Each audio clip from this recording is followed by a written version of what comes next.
Been a while. It's his first time with us here at the Clark Bar. Let's welcome up John Sherrill.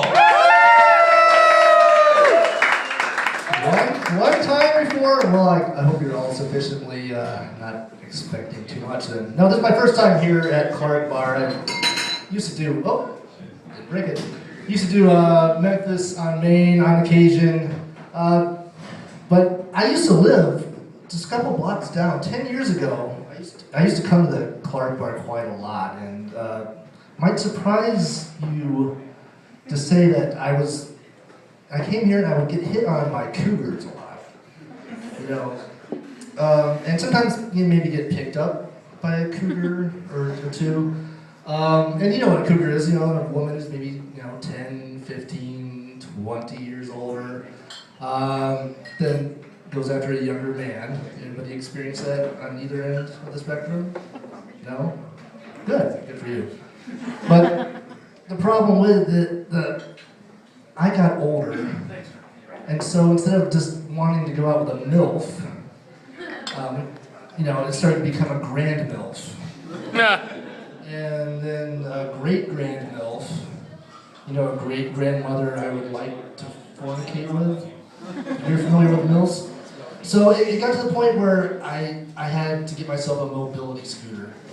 So I had to do scooter jacking, and so Walmart was the place to go to get yourself a mobility scooter. And I scooter jacked this guy, and I got one that was rated for 450 pounds, so it could move. I mean, it had some torque.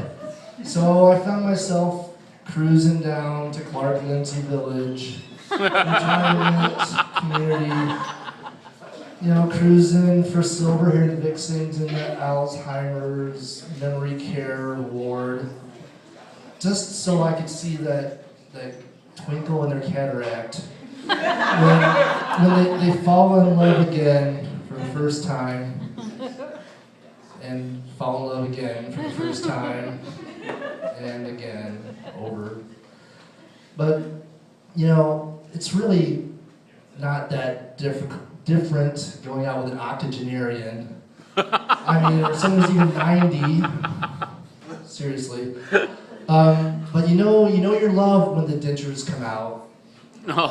And you get a super polydent, extra hold adhesive gum job. No, trust me, it's the best. And you have to reciprocate, and you have to pull down her undergarment. And do you know what it's like to go down on a 90-year-old woman? No. Depends. No, it does. No, not depends. It's a feeling of serenity, overwhelming serenity. Well, I'm gonna take a sip now. I like to fancy myself a beer nerd, not a beer snob, because I will drink anything with alcohol. I'm not a snob at all. So beer nerds, they'll write down tasting notes on their beverages. And I don't know how I feel about this ale. I wrote down some notes. It really reminds me of my ex-wife.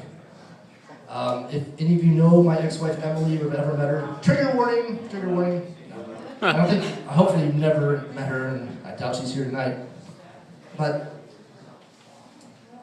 this ale, it's pretty pale, blonde, almost strawberry blonde, almost no head at all, very little, no head, basically no head. So what else did I write down in my tasting notes? I got some aromas of Garnier Fructis Conditioner, American Spirit Tobacco, and moist, ripe litter box. It is extremely bitter and highly alcoholic, with a lingering finish that's unexpectedly yeasty.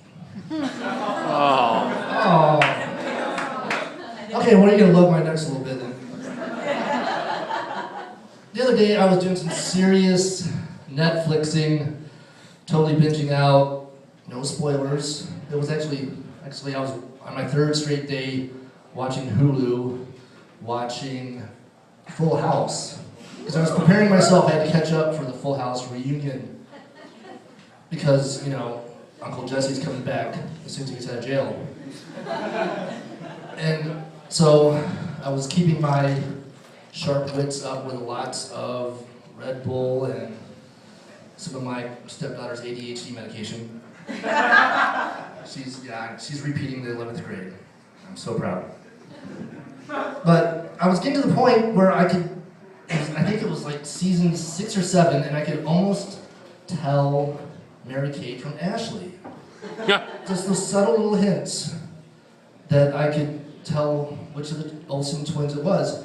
And I figured it was because Mary-Kate was the only one that was getting my trouser snake aroused.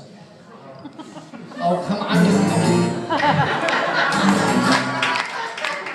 Okay, well, I met when she grew up. But we went from the Evans family to the Manson family.